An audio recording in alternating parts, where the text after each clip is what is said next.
Hi ಎಲ್ಲರಿಗೂ ನಮಸ್ತೆ, welcome back to Ravi Manjunath YouTube channel ಅಂತ ಹೇಳ್ತಾನೆ. ಇದು ಸಂಡೇ ವ್ಲಾಗ್ ಆಗಿರುತ್ತೆ. ನಾನು ಡ್ಯೂಟಿಯಿಂದ ಬಂದಮೇಲೆ ವ್ಲಾಗ್ನ ಸ್ಟಾರ್ಟ್ ಮಾಡ್ತಾ ಇದ್ದೀನಿ ಗೈಸ್. ಬೆಳಗ್ಗೆ ನನಗೆ ವ್ಲಾಗ್ ಸ್ಟಾರ್ಟ್ ಮಾಡೋದು ಸ್ವಲ್ಪ ಕಷ್ಟ ಅಂತಲೇ ಅನ್ನಿಸ್ತು. ಸೊ ಹಾಗಾಗಿ ನಾನು ಮಧ್ಯಾಹ್ನದಿಂದನೇ ವ್ಲಾಗ್ನ ಸ್ಟಾರ್ಟ್ ಮಾಡೋಣ ಅಂತ ಪ್ಲ್ಯಾನ್ ಮಾಡ್ತಾಯಿದ್ದೆ. ನಾನು ಡ್ಯೂಟಿಯಿಂದ ಬರೋ ಅಷ್ಟರಲ್ಲಿ ಇವರು ಅಡುಗೆ ಎಲ್ಲ ಮಾಡಿ ರೆಡಿ ಮಾಡಿದರು. ಇನ್ನೇನು ಊಟ ಮಾಡೋದೊಂದು ಬಾಕಿ ಅಂತ ಅಂದ್ಕೊಂಡಿದ್ದೆ. ಸೊ ಅಲ್ಲಿ ರಾಂಗ್ ಆಗೋಯಿತು. ಇಲ್ಲ ಇನ್ನೂ ಮುದ್ದೆ ತೆಗ್ದಿಲ್ಲ ಅಂತ ಅಂದರು. ನಮ್ಮ ಅಮ್ಮ ಎಲ್ಲ ಹೊರಗಡೆ ಹೋಗಬೇಕಾಗಿತ್ತು, ಮುದ್ದೆ ತೆಗಿ ಅಂತ ಅಂದ್ಬಿಟ್ಟು ಆ ಕೆಲಸನ ನನಗೆ ವಹಿಸ್ತಾ ಇದ್ದಾರೆ. ನಾನು ಹೊರಗಡೆಯಿಂದ ಬಂದಿದ್ದೀನಿ ಸುಸ್ತಾಗಿ ಅಂತ ಅಂದ್ರೂ ನಮ್ಮ ಅಮ್ಮ ಅದೊಂದು ಕೆಲಸ ವಹಿಸ್ಬಿಟ್ರು. ಸೊ ಫೈನಲಿ ಚೈತ್ರ ಏನೋ ಸಾಂಬಾರು ಮಾಡಿದ್ದಾಯಿತು. ನಾನು ಮುದ್ದೆ ಮಾಡಿಬಿಡೋಣ ಅಂತ ಮಾಡ್ತಾ ಇದ್ದೀನಿ. ನಾನು ನನಗೆ ಅಡುಗೆ ವಿಷಯದಲ್ಲಿ ಅಷ್ಟೊಂದು ಕಾನ್ಷಿಯಸ್ ಇಲ್ಲ. ನಾನು ಮಾಡೋಕ್ಕೆ ಇಷ್ಟನೂ ಪಡಲ್ಲ. ಆದ್ರೂ ಅಡುಗೆ ವಿಷಯ ಚೈತ್ರ ಅಮ್ಮ ಇಬ್ಬರೇ ಮಾಡೋದು. ಅಮ್ಮ ಎಲ್ಲ ಹೊರಗಡೆ ಹೋಗಬೇಕಲ್ಲ ತೆಗಿ ಅಂತ ಅಂದರು. ಸೊ ತೆಗಿತಾ ಇದ್ದೀನಿ. ಆಲ್ಮೋಸ್ಟ್ ಮುದ್ದೆ ಮಟ್ಟಿಗೆ ಎಲ್ಲರಿಗೂ ಮಾಡ್ತೀನಿ. ಯಾವುದನ್ನು ಗಂಟು ಬರ್ಸೋದು ಅಥವಾ ಏನಾದರೂ ಹಾಳು ಮಾಡೋದು ಆ ಥರ ಏನೂ ಮಾಡಲ್ಲ. ತುಂಬ ಚೆನ್ನಾಗೇ ಮಾಡ್ತೀನಿ. ಎಷ್ಟೇ ಜನಕ್ಕಾದರೂ ಮುದ್ದೆನ ಕರೆಕ್ಟಾಗಿ ಮಾಡ್ತೀನಿ. ನಾನು ಆಲ್ಮೋಸ್ಟು ಒಂದು ಸಿಕ್ಸ್ತಲ್ಲಿದ್ದಾಗಿಂದನೇ ಮುದ್ದೆ ಮಾಡೋದು ಕಲ್ತ್ಕೊಂಡಿದ್ದು. ಚೈತ್ರಂಗೆ ಈಗ ಮುದ್ದೆ ಮಾಡೋದು ಥರ ಚೈತ್ರ ಇವಾಗ್ಲೂ ಮಾಡಕ್ಕೆ ಬರಲ್ಲ. ಮಾಡಕ್ಕೆ ಬಂದರೂ ನಿಮಗೆ ದಪ್ಪವಾಗಿ ತಂದು ಕಟ್ಟಕ್ಕೆ ಬರಲ್ಲ.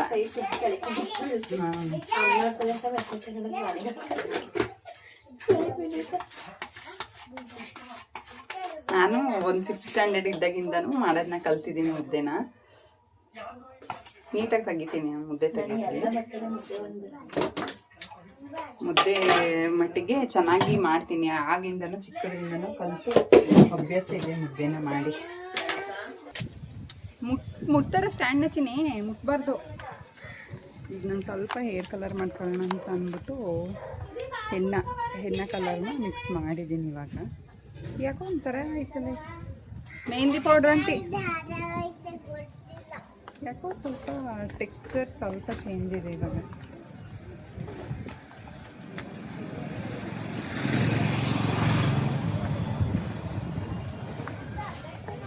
ಯಾವಾಗಲೂ ಒಂಥರ ಕನ್ಸಿಸ್ಟೆನ್ಸಿ ಬರೋದು. ಇವತ್ತೊಂದು ಸ್ವಲ್ಪ ಟೆಕ್ಸ್ಚರ್ ಚೇಂಜ್ ಇದೆ. ಹಿಂಗೆ ಎತ್ತಿದ್ರೆ ಒಂದೇ ಸರಿ ಹಿಂಗೆ ಇದಾಗ್ತಾಯಿದೆ. ಆ ಥರ ಇದೆಯಪ್ಪ, ಯಾಕೆ?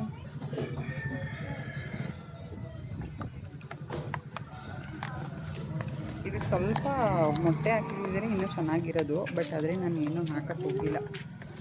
ಯಾಕೆ ಅಂತಂದರೆ ಇವಾಗ ಅದೆಲ್ಲ ಹಾಕೊಂಡು ಕುತ್ಕೊಳ್ಳೋಷ್ಟು ಟೈಮ್ ಇಲ್ಲ ನಮಗೆ. ಇವಾಗ ಬೇರೆ ಬೇರೆ ಕೆಲಸ ಇರೋದ್ರಿಂದ ಅಷ್ಟೊತ್ತಿಗೆ ನಾನು ಫ್ರೆಶಪ್ ಆಗಿಬಿಡೋಣ ಬೇಗ ಅಂತ ಅಂದ್ಬಿಟ್ಟು ಇಷ್ಟೇ ಟೆಕ್ಸ್ಚರಲ್ಲಿ ರೆಡಿ ಮಾಡಿದ್ದೀನಿ. ಇವಾಗ ಹೇರ್ ಕಲರ್ ಮಾಡ್ಕೊಳ್ಳೋಣ ಬನ್ನಿ. ಇವಾಗ ಲೇಟ್ ಆಗಿಬಿಡುತ್ತೆ. ಮ್ಯಾಕ್ಸಿಮಮ್ 2 to 3 hours ಆದರೂ ಬಿಡಬೇಕು ಇದು ಚೆನ್ನಾಗಿ ಕಲರ್ ಬರಬೇಕು ಅಂತಂದರೆ.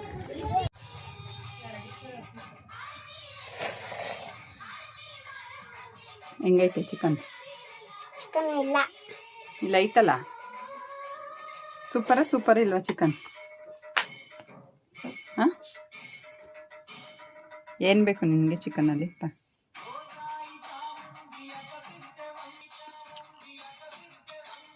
ನನಗಿಷ್ಟ ಕೊಕ್ಕೋ ಅಂದರೆ. ನನಗೆ ಇಷ್ಟ. ನಿಮಗೂ ಬೇಕಾ? ಸೊ ಗೈಸ್, ಋಷಿಗೂ ಇಷ್ಟ ಅಂತೆ. ಋಷಿಗೂ ಕೊಟ್ಬಿಡ.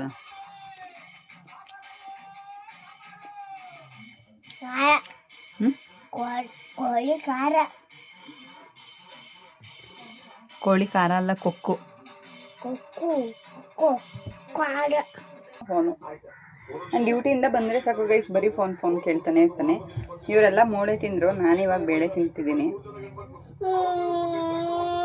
ಮುದ್ದೆ ಬಿಸಿ ಮುದ್ದೆ ನಾನೇ ಮಾಡಿದ್ದು. ಬಟ್ ಆದರೆ ಬೇಳೆ ಸಾಂಬಾರು ತಿಂತಿದ್ದೀನಿ. ಚಿಕನ್ ತಿನ್ನೋಕ್ಕೆ ಆಗಲ್ಲ. ಮತ್ತು ಏನಪ್ಪ ಅಂತಂದರೆ ಬಾಡಿಗೆ ಎಕ್ಸೆಸ್ ಆಫ್ ಹೀಟ್ ಅಲ್ವಾ. ಸೊ ಹಾಗಾಗಿ ನಾನು ಈ ಒಂದು 10 to 15 ಕೊಡ್ತೀನಿ ಸುಮ್ಮನೆ. ಈ ಒಂದು 10 to 15 ಡೇಸಿಂದ ಆದಷ್ಟು ಚಿಕನ್ ಅವಾಯ್ಡ್ ಮಾಡಿದ್ದೀನಿ. ತುಂಬ ದಿನ ಆದಮೇಲೆ ಹೇರ್ ಕಲರ್ ಮಾಡೋಣ ಅಂತ ಅಂದ್ಬಿಟ್ಟು ಪ್ಲ್ಯಾನ್ ಮಾಡಿದ್ದೆ. ಯಾಕೆ ಅಂತಂದರೆ ರೆಗ್ಯುಲರಾಗಂತೂ ಮಾಡಲ್ಲ, ಯಾವಾಗಲೂ ರೇರಾಗಿ ಒಂದ್ಸರಿ ಮಾಡೋಣ ಅಂತ ಅಂದ್ಬಿಟ್ಟು. ಲಾಸ್ಟ್ ಟೈಮ್ ಏನೇ ಫಂಕ್ಷನ್ ಇದ್ರೂ ಕೂಡ ಹೇರ್ ಕಲರ್ ಹಾಕೇ ಇರಲಿಲ್ಲ. ಮ್ಯಾಕ್ಸಿಮಮ್ ಒಂದು ಸರಿ ಹೇರ್ ಕಲರ್ ಮಾಡ್ಕೊಂಡೆ ಅಂತ ಅಂದರೆ 1.5 month ಬರೋದೇ ಹೆಚ್ಚೆ ಅಂತಲೇ ಹೇಳ್ಬೋದು. ಯಾಕಪ್ಪ ಮಾಡ್ತೀನಿ ಬ್ಲ್ಯಾಕೇ ಇದೆ ಅಲ್ಲ ಅಂತ ಅಂದೆ. ತುಂಬ ಬ್ಲ್ಯಾಕ್ ಇದೆ, ಅದ್ರ ಜೊತೆಗೆ ತುಂಬ ಕರ್ಲ್ ಕೂಡ ಇದೆ. ಸೊ ಹಾಗಾಗಿ ಅವಾಗವಾಗ ಸ್ವಲ್ಪ ಬರ್ಗಂಡಿ ಬರುತ್ತಲ್ಲ ಆ ಕಲರ್ನ ಮಾಡ್ತಾ ಇರ್ತೀನಿ. ಏನೋ ಒಂಥರ ಇಷ್ಟ ಹೇರ್ ಕಲರ್ ಮಾಡಿಸ್ಲಿಕ್ಕೆ. ಪಾರ್ಲರಲ್ಲಿ ಇದುವರೆಗೂ ಒಂದು ಸರಿನೂ ಮಾಡಿಸಿಲ್ಲ. ಅಂದ್ಕೊತಾ ಇರ್ತೀನಿ ಹೇರ್ ಸ್ಪಾಗೆ ಹೋಗಬೇಕು, ಸ್ಟ್ರೈಟ್ನಿಂಗ್ ಮಾಡಿಸ್ಬೇಕು ಅಂತ ಅಂದ್ಬಿಟ್ಟು. ಬಟ್ ಮೋಸ್ಟ್ ಆಫ್ ಎಲ್ಲ ನನಗೆ ಹೇಳೋದು ಇದೇ ಥರ ಹೇರ್ ಸೆಟ್ ಆಗಿದೆ ನಿಮ್ಮ ಫೇಸ್ಗೆ, ಇದೇ ಚೆನ್ನಾಗಿ ಕಾಣಿಸುತ್ತೆ ಅಂತ. ಎಲ್ಲ ಸಂಡೇ ಆರಾಮಾಗಿ ನಾನ್ ವೆಜ್ ತಿಂದು ಮಲಗಿದ್ರೆ ನನಗೆ ಬೆಳಗ್ಗೆಯಿಂದ ಸಂಜೆ ತನಕ ಕೆಲಸನೇ ಇತ್ತು. ಸೊ ಮೆಹಂದಿ ಎಲ್ಲ ಅಪ್ಲೈ ಮಾಡಿದ್ದಾದಮೇಲೆ ನಮ್ಮಮ್ಮ ದೋಸೆಗೆ ಚೆನ್ನಾಗಿ ಬರಲಿ ಅಂತ ಅಂದ್ಬಿಟ್ಟು ಉದ್ದಿನ ಕಾಳು ಮತ್ತು ಬೇಳೆ ಅನಿಸುತ್ತೆ, ಬೇಳೆ ಇದೆಲ್ಲ ಹಾಕ್ತಾಯಿದ್ರು. ಸೊ ನೋಡಿಕೊಂಡೆ. ಇದುವರೆಗೂ ನನಗೆ ಖಂಡಿತವಾಗ್ಲೂ ಗೊತ್ತಿಲ್ಲ ಯಾವ್ಯಾವುದಕ್ಕೆ ಏನೇನು ಹಾಕ್ತಾರೆ ಅಂತ ಅಂದ್ಬಿಟ್ಟು. ಹಾಕಿದ್ದಾದಮೇಲೆ ನಾನು ಹೇರ್ ಮಾಸ್ಕ್ ಎಲ್ಲ ಅಪ್ಲೈ ಮಾಡಿ ಎಗ್ಗೊಂದು ಹಾಕೋದು ಮರ್ತ್ಕೊಬಿಟ್ಟಿದ್ದೆ. ನಮ್ಮಮ್ಮ ನೋಡ್ತಾ ಇತ್ತು, ಏನು ಹಿಂಗೆ ವೀಡಿಯೋ ಮಾಡ್ತಾಳೆ ಅಂತ ಅಂದ್ಬಿಟ್ಟು. ನಮ್ಮ ಅಮ್ಮಂಗೆ ಗೊತ್ತಿಲ್ಲ ನಾನು ಹಿಂಗೆಲ್ಲ ವೀಡಿಯೋ ಕ್ಯಾಪ್ಚರ್ ಮಾಡೋದು. ಬಟ್ ತುಂಬ ಜನ ನಮ್ಮ ಅಮ್ಮನ ಹತ್ರ ನೆಗೆಟಿವ್ ಆಗಿ ಹೇಳ್ತಾರೆ, ಅಯ್ಯೋ ನಿಮ್ಮ ಮಗಳು ರೀಲ್ಸ್ ಮಾಡ್ತಾರೆ, ಅಯ್ಯೋ ನಿಮ್ಮ ಮಗಳು ವೀಡಿಯೋ ಮಾಡ್ತಾರೆ ಅಂತ ಅಂದ್ಬಿಟ್ಟು. ನಮ್ಮಮ್ಮ ಅದಕ್ಕೆಲ್ಲ ಏನು ತಲೆ ಕೆಡಿಸ್ಕೊಳ್ಳಲ್ಲ. ಮಂಜುನೂ ಇದುವರೆಗೂ ಅದಕ್ಕೇನು ತಲೆ ಕೆಡಿಸ್ಕೊಳ್ಳಲ್ಲ. ಹೇರ್ ಮಾಸ್ಕ್ ಹಾಕಿದ್ದಾದಮೇಲೆ ಹೊರಗಡೆ ಬಂದು ನೋಡಿದ್ರೆ ನನಗೆ ಒಂದು 3 ಟಬ್ ಆಗೋಷ್ಟು ಪಾತ್ರೆನ ತೊಳೆಯೋಕೆ ಇಟ್ಟಿದ್ದಾರೆ. ನನಗೆ ಬೆಳಗ್ಗೆ ಎದ್ರೂ ಕೆಲಸ, ಸಂಜೆ ಹೋದ್ರೂ ಕೆಲಸ. ನನಗೆ ಅಂತಲ್ಲ, ನಮ್ಮ ಮನೇಲಿ ಜನ ಜಾಸ್ತಿ ಇರೋದ್ರಿಂದ ಪ್ರತಿಯೊಬ್ಬರಿಗೂ ಕೆಲಸ, ಒಬ್ಬೊಬ್ಬರು ಒಂದೊಂದು ಕೆಲಸನ ವಹಿಸ್ಕೊಬಿಡ್ತೀವಿ ಮಾಡೋಕ್ಕೆ ಅಂತ. ಚೈತ್ರ ಹೊರಗಡೆ ಹೋಗಿದ್ರಿಂದ ಈ ಕೆಲಸ ನನಗೆ ವಹಿಸ್ಬಿಡ್ತು ನಮ್ಮಮ್ಮ. ಪಾಪ ನಮ್ಮಮ್ಮ ಬೆಳಗ್ಗೆ ನಾವು ಎದ್ದೊಳ್ದೆ ಹೋಗಲಿ, ಇದು ಬಟ್ಟೆ ಎಲ್ಲ ವಾಶ್ ಮಾಡಿರುತ್ತೆ ಅಂದ್ಬಿಟ್ಟು ಮಾಡಿದೆ. ರಿಷಿ ಕೂಡ ಮಲ್ಕೊಬಿಟ್ಟಿದ್ದ. ಹೇರ್ ಮಾಸ್ಕ್ ಎಲ್ಲ ಅಪ್ಲೈ ಮಾಡಿ ಮ್ಯಾಕ್ಸಿಮಮ್ ಒಂದು 2 ಅವರ್ಸ್ ಬಿಟ್ಟೆ. ಅಷ್ಟೇನು ಕಲರ್ ಡಿಫ್ರೆನ್ಸ್ ಬರಲಿಲ್ಲ. ನಾನೊಂದು ಇಂಜೆಕ್ಷನ್ ಹಾಕೋಕ್ಕೆ ಹೊರಗಡೆ ಹೋಗಬೇಕಾಗಿತ್ತು. ಸೊ ಹಾಗಾಗಿ ಬೇಗ ಹೇರ್ ವಾಶ್ ಮಾಡಿಬಿಟ್ಟೆ. ನನಗೇನು ತುಂಬ ಕಲರ್ ಬಂದಿದೆ ಅಂತ ಕಾಣಿಸ್ತಾ ಇರಲಿಲ್ಲ. ಏನೇ ಇದ್ದರೂ ಇದು ಕಲರ್ ಏನಪ್ಪ ಅಂತಂದರೆ ಪಾರ್ಲರಲ್ಲಿ ಮಾಡಿಸ್ತೀವಲ್ಲ ಅದು ತುಂಬ ಚೆನ್ನಾಗಿರುತ್ತೆ. ಅಲ್ಲಿಂದ ಈವ್ನಿಂಗ್ ಸ್ವಲ್ಪ ಶಾಪ್ ಮಾಡೋಣ ಅಂತ ಅಂದ್ಬಿಟ್ಟು ಟ್ರೆಂಡ್ಸಿಗೆ ಹೋದ್ವಿ. ಯಾಕಪ್ಪ ಟ್ರೆಂಡ್ಸಿಗೆ ಬಂದಿದ್ದೀವಿ ಅಂತಂದರೆ ನಮ್ಮ ಜೊತೆ ಟೆಕ್ನಿಷಿಯನ್ ಒಬ್ಬರು ವರ್ಕ್ ಮಾಡ್ತಾಯಿದ್ರು, ಟ್ರೈನಿಂಗಲ್ಲಿದ್ದರು. ಅವ್ರದ್ದು ಇಂಟರ್ನ್ಶಿಪ್ ಮುಗೀತು. ಸೊ ಹಾಗಾಗಿ ಅವ್ರಿಗೇನಾದರೂ ಪ್ರೆಸೆಂಟ್ ಮಾಡೋಣ ಲ್ಯಾಬ್ ಕಡೆಯಿಂದ ಅಂತ ಪ್ಲ್ಯಾನ್ ಮಾಡಿಬಿಟ್ಟು ಸೊ ಬಂದ್ವಿ. ನಾನು ನೋಡ್ತಾ ಇದ್ದೆ, ಒಳ್ಳೆ ಆಫರ್ ಇದ್ದೆ. ಫ್ಯಾಷನ್ ಫ್ಯಾಕ್ಟ್ರಿ, ಟ್ರೆಂಡ್ಸ್ ಹೋಗಿ ಫ್ಯಾಷನ್ ಫ್ಯಾಕ್ಟ್ರಿ ಆಗಿ ಕನ್ವರ್ಟ್ ಆಗಿದೆ ಈಗ ನಮ್ಮ ಹೊಳೆನರಸೀಪುರದಲ್ಲಿ. ನನಗಂತೂ ತುಂಬ ಇಷ್ಟ ಆಯಿತು. ಒಂದು ಕಲೆಕ್ಷನ್ ಸಿಕ್ತು, ಮಸ್ತಾಗಿತ್ತು. ಆ ಬಟ್ಟೆಗೂ ಅವ್ರು ಕೊಟ್ಟಿದ್ದ ಆಫರ್ಗೂ ಒಂದಕ್ಕೊಂದು ಮ್ಯಾಚೇ ಇಲ್ಲ, ಆ ಥರ ಕಲೆಕ್ಷನ್ ಇತ್ತು. ಅದು ಅಲ್ಟಿಮೇಟ್ ಆಗಿತ್ತು ಅಂತಲೇ ಹೇಳ್ಬೋದು. ಅದನ್ನು ನಮ್ಮ ಸೀನಿಯರ್ ಇನ್ನೊಬ್ಬರು ಟೆಕ್ನಿಷಿಯನ್ ಇದ್ದಾರೆ, ಅವರು ಪರ್ಚೇಸ್ ಮಾಡಿಕೊಂಡ್ರು. ಆ್ಯಂಡ್ ನಾನು ಕೆಲವೊಂದು ಟಾಪ್ಗಳನ್ನ ಇಟ್ಕೊಂಡು ವೇರ್ ಮಾಡಿ ನೋಡ್ತಾ ಇದ್ದೆ. ಎಷ್ಟು ಚೆನ್ನಾಗಿದೆ ಲೈಟಿಂಗ್ಸ್ ಎಲ್ಲ. ನಮಗೂ ಮನೇಲಿ ಈ ಥರನೇ ಲೈಟಿಂಗ್ಸ್ ಇದ್ಬಿಟ್ರೆ ವೀಡಿಯೋ ಮಾಡೋಕ್ಕೆ ಮಾತ್ರ ಸಕ್ಕತ್ತಾಗಿರುತ್ತೆ ಅಂತ ಅನ್ನಿಸ್ತಾ ಇತ್ತು. ಸೊ ಅವರು ಟ್ರಯಲ್ ನೋಡ್ತಾ ಇದ್ರು ಡ್ರೆಸ್ ಎಲ್ಲನೂ. ಸೊ ಫೈನಲಿ ನಾನು ಒಂದು ಡ್ರೆಸ್ ನೋಡೋಣ ಅಂತ ಅಂದ್ಬಿಟ್ಟು ಒಂದು ಬಾಡಿಕಾನ್ ಡ್ರೆಸ್ ತೊಗೊಂಡು ಟ್ರಯಲ್ಗಂತ ಹೋದೆ. ಬಟ್ ಕ್ವಾಲಿಟಿ ಇಶ್ಯೂ ಇದ್ದಿದ್ದರಿಂದ ನನಗೆ ತಗೊಳ್ಳೋಕ್ಕೆ ಇಷ್ಟನೇ ಆಗಲಿಲ್ಲ. ಈ ಥರ ನಮ್ಮ ಸಂಡೇ ಹೊರಗಡೆ ಶಾಪಿಂಗ್ ಟೈಮ್ನ ಕಳೆದ್ಬಿಟ್ಟು ಸೀದಾ ಮನೆ ಕಡೆ ಬಂದ್ವಿ.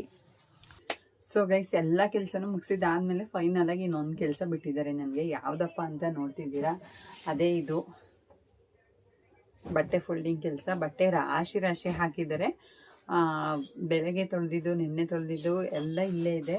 ಅದನ್ನು ಫೋಲ್ಡ್ ಮಾತ್ರ ಮಾಡಿಲ್ಲ. ಈಗ ಇದು ನನ್ನ ಕೆಲಸ. ಇದನ್ನು ಮುಗಿಸಿದ್ರೆ ಇವತ್ತಿನ ಸಂಡೇ ನನಗೆ ಫುಲ್ ಫ್ರೆಶ್ ಅಪ್ ಆಗಿ ಆರಾಮಾಗಿ ಹೊರಗಡೆ ಎಲ್ಲೂ ಹೋಗೋಕ್ಕಾಗಲ್ಲ, ಏಕೆಂದರೆ ಕರ್ಕೊಂಡು ಹೋಗೋರು ಯಾರಿಲ್ಲ. ಹೋದರೆ ನಾನೇ ಹೋಗಬೇಕು, ಮಂಜು ಬೆಂಗಳೂರಲ್ಲಿರೋದ್ರಿಂದ. ಆ್ಯಂಡ್ ನಾನು ಲಾಸ್ಟ್ ಟೈಮ್ ನಿಮಗೆ ಯೂಟ್ಯೂಬ್ನ ಹೇಗೆ ಕ್ರಿಯೇಟ್ ಮಾಡೋದು ಅನ್ನೋದನ್ನು ವಿಡಿಯೋ ಮಾಡಿದ್ದೀನಿ ಅನ್ಸುತ್ತೆ ಒಂದು. ಬಟ್ ಆದರೆ ಕ್ಲಿಯರಾಗಿ ಹೇಳಿಲ್ಲ. ನಿಜವಾಗ್ಲೂ ನಿಮಗೆ ತಿಳಿಸ್ಕೊಡ್ತೀನಿ ಅಂತಲೇ ಹೇಳ್ತೀನಿ. ಈ ವಿಡಿಯೋ ನಿಮ್ಗೆ ಇಷ್ಟ ಆದರೆ ಲೈಕ್ ಮಾಡಿ, ಶೇರ್ ಮಾಡಿ, ಕಮೆಂಟ್ ಮಾಡಿ. ಹಾಗೆ ಸಬ್ಸ್ಕ್ರೈಬ್ ಮಾಡ್ಕೊಳ್ಳೋದು ಮಾತ್ರ ಮರಿಬೇಡಿ ಗೈಸ್. ನನಗೆ ತುಂಬ ಖುಷಿ ಆಯಿತು. ಈ 1 ವೀಕಲ್ಲಿ 9 ಜನ ಸಬ್ಸ್ಕ್ರೈಬರ್ಸ್ ಆಗಿದ್ದಾರೆ. ತುಂಬ ಅಂದರೆ ತುಂಬ ಖುಷಿ ಆಯಿತು. ನನಗೆ ಹೋಪೇ ಇರಲಿಲ್ಲ ನಿಜವಾಗ್ಲೂ ಸಬ್ಸ್ಕ್ರೈಬರ್ಸ್ ಆಗ್ತಾರೆ ಅಂತ ಅಂದ್ಬಿಟ್ಟು. ಬಟ್ ಆಗಿದೆ, ತುಂಬ ಖುಷಿ ಆಯಿತು. ಯಾವಾಗಲೂ ನಿಮ್ಮ ಸಪೋರ್ಟ್ ಹೀಗೇ ಇರಲಿ ಅಂತ ಹೇಳ್ತಾ ಈ ವಿಡಿಯೋನ ಇಲ್ಲಿಗೆ ಎಂಡ್ ಮಾಡ್ತಾ ಇದ್ದೀನಿ. And love you and take care. Bye bye.